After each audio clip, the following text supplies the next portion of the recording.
আসসালামু আলাইকুম এভরিওয়ান, এটা হলো আমাদের কক্সবাজারের ডে 1 পার্ট 2। আজকের ভিডিওতে আমাদের বাংলো অ্যান্ড রিসোর্টের ফুল ডিটেলস বলবো। সবাই একদম ধৈর্য সহকারে ফুল ভিডিওটা দেখবেন। রিসোর্টের সব ফর্মালিটিস পূরণ করেই আমরা আমাদের রুমে চলে আসি অ্যান্ড আমাদের নাস্তাটা কমপ্লিট করে নিই, যদিও নাস্তা খেতে খেতে প্রায় অলমোস্ট 12:30টার মতো বেজে যায়। অ্যান্ড প্লিজ ইগনোর শাওনের উইয়ার্ড খাবারের কম্বিনেশন। ও প্রায় টাইমে এই ধরনের কাজ করে, লিটারালি কুরকুরে দিয়ে ও ডাল খাইতেছে। এটা হচ্ছে আমাদের বাংলোর একদম ফ্রন্ট ভিউ অ্যান্ড আমাদের বাংলোতে ঢুকতেই আমাদের সুন্দর বাংলোর নাম শাওন অ্যান্ড পিয়াস বাংলো। এটা হচ্ছে আমাদের একদিনের স্বপ্নের বাড়ি আর কি। মারমেড ইকো রিসোর্টের একটা জিনিস খুব ভালো লাগলো, প্রত্যেকটা বাংলোর সামনেই হচ্ছে এই ধরনের হ্যামাক আছে, মানে প্রত্যেকটা বাংলোর স্পেসিফিক হ্যামাক দেওয়া আছে। অ্যান্ড এটা হচ্ছে আমাদের সুন্দর রুমটার প্রথমে ঢুকতে একদম বিশাল বড় একটা বেড। আমরা মূলত ওদের 1 বেডরুম বাংলোটা নিয়েছিলাম। ওদের ক্যাটাগরির মধ্যে আরো অনেক ধরনের বাংলো ছিল, বাট আমি যতগুলো দেখেছি আমার কাছে কাছাকাছি লেগেছে সবগুলা, মানে একদম খুব আহামরি ডিফারেন্স নেই। এটা হচ্ছে ওদের বিশাল বড় আলিশান একটা ওয়াশরুম। ওয়াশরুমটা এতই বড় যে আমার কাছে একটু হন্টেড ফিল হয়েছে, মানে আমি একা যাইতে ভয় পাইতেছিলাম লিটারেলি। অ্যান্ড একটা জিনিস খুব ভালো লাগলো যে ওদের এখানে যা যা দেওয়া ছিল সবগুলো অর্গানিক ছিল। আমি ফার্স্টে এসে মনে করছিলাম বিষের বোতল, যেরকম নীল কালার লাল কালার হয়ে আছে, বাট এগুলা বিষ না, এগুলো হচ্ছে একটা শ্যাম্পুর বোতল আর একটা হচ্ছে হ্যান্ড ওয়াশের বোতল। আর সাবানের প্যাকেটটা সাউন্ড ছিঁড়ে ফেলছে তাই দেখাইতে পারি নাই। ভাগ্যিস আমি আমার সব পার্সোনাল ক্লিনিং প্রোডাক্ট নিয়ে আসছিলাম, না হলে আমাকে এগুলো ইউজ করতে হইতো। রুমের মধ্যে দেওয়া ছিল একটা জায়নামাজ, একটা অ্যারোসল স্প্রে, একটা মশারি আর একটা হেয়ার ড্রায়ার, যেগুলো মোস্ট ইম্পর্টেন্ট থিং।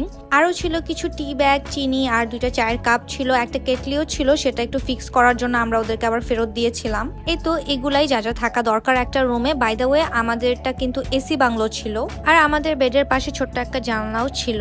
এটা হচ্ছে আমাদের বাংলোর বাইরের ভিউ। শাওন একদম মাস্ট এনজয় করে একটা ঘুম দিছে এখানে শুয়ে শুয়ে। সত্যি বলতে কাজের ব্যস্ততার মাঝখানে এখানে এসে রিল্যাক্সের জন্য সবচেয়ে বেস্ট একটা ডিসিশন নিয়েছিলাম আমি আর শাওন। এরপর আমরা জোহরের নামাজ পড়ে একদম ফিটফাট হয়ে রেডি হয়ে গেলাম ইনানি বিচে যাওয়ার উদ্দেশ্যে। অ্যান্ড অবশ্যই সানস্ক্রিন তো মাস্ট। আমি লিটারেলি শাওনকে 2 লেয়ারের সানস্ক্রিন দিয়ে দিতেছিলাম। এখানে আমি একটু আমার মেহেদির ফ্রেশ স্টেইনটা দেখাচ্ছিলাম। অ্যান্ড শাওনের এই সুন্দর টি শার্টটা পারচেস করেছিল naivbd.com পেজটা থেকে। এরপর আমরা একটু রিসোর্টটা ঘুরতে বের হই। রিসোর্টটা ঘুরেই মেইনলি আমাদের ইনানি বিচে যাওয়ার কথা। রিসোর্টের এই সুন্দর দোলনাগুলা দেখলে আমার মাথা একদমই ঠিক থাকে না, তাই আমি কন্টিনিউয়াসলি দোলনাগুলোতে চড়তেছিলাম। ঘুরতে ঘুরতে আমরা একটা অ্যাবান্ডেন্ট মার্কেট পেয়ে যাই, মানে এটা হচ্ছে মারমেড ইকো রিসোর্টেরই ওরা একটা মার্কেট দিছিল, হয়তো কেউ নাই দেখে ওরা বন্ধ করে দিছে। এই গাউনটা পরে ভাবছিলাম বিচের পাড়ে যে অনেক সুন্দর সুন্দর ছবি তুলবো, একদম অ্যাস্থেটিক পিকচার বা ভিডিওস বানাবো, বাট কিছুই হইলো না। আমরা আবার রিসোর্টের ভিতরে ব্যাক চলে যাই। অ্যান্ড আমার হাতে যেই ট্রাইপডটা দেখতেছেন মেইনলি এটা দিয়ে আমি শাওন সব ভিডিও করতেছিলাম। তো মেইনলি বের হয়েছিলাম আমরা ইনানি যাওয়ার জন্য, বাট ইনানি এখান থেকে অনেক দূর, যার কারণে আমরা আবার ব্যাক আসতেছি। আমি লিটারালি এত সুন্দর একটা বিচ গাউন পরছি, বাট বিচে যেতে পারলাম না। আমরা মানে এই রিসোর্টের মধ্যে আমাকে মোড়ে পৌঁছে যেতে হবে না, বাট আমরা হচ্ছে এখন মারমেড বিচ রিসোর্টে যাবো, জাস্ট ড্রেসটা চেঞ্জ করে সুইমিং পুলের উদ্দেশ্যে, কারণ আমাদের ওখানে সুইমিং পুলের অ্যাক্সেস দেওয়া হয়েছে। Just look at the view. Let me show you.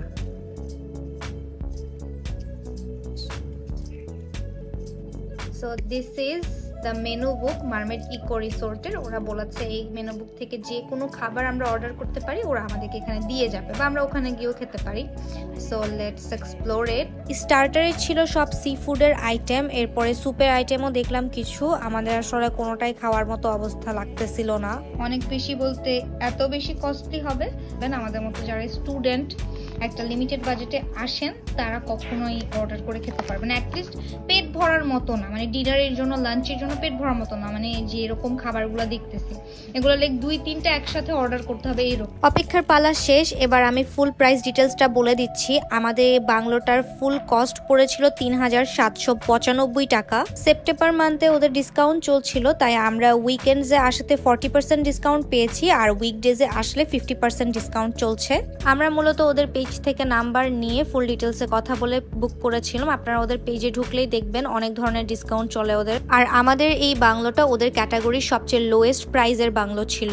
ওদের লোকেশনটা হচ্ছে হিমছড়িতে। কক্সবাজার শহরে নেমে যে কোনো টমটম বা সিএনজি নিলে 300 থেকে 400 টাকার মতো নেয়। অ্যান্ড সবাই মোটামুটি এই মারমেড ইকো রিসোর্টটা চিনে নিয়ে আসতে পারে। অ্যান্ড এই রিসোর্টের সার্ভিস অনেক বেশি ভালো, সবাই অনেক বেশি আন্তরিক আর আপ্যায়ন করে সুন্দর করে। যারা নেচার লাভার তাদের জন্য বেস্ট একটা প্লেস এটা আমাদের পক্ষ থেকে 100% রেকমেন্ডেড এই রিসোর্টটা। Hope you guys loved our video and কক্সবাজারের নেক্সট পার্টগুলোর জন্য স্টে টিউনড উইথ আস। আল্লাহ হাফেজ।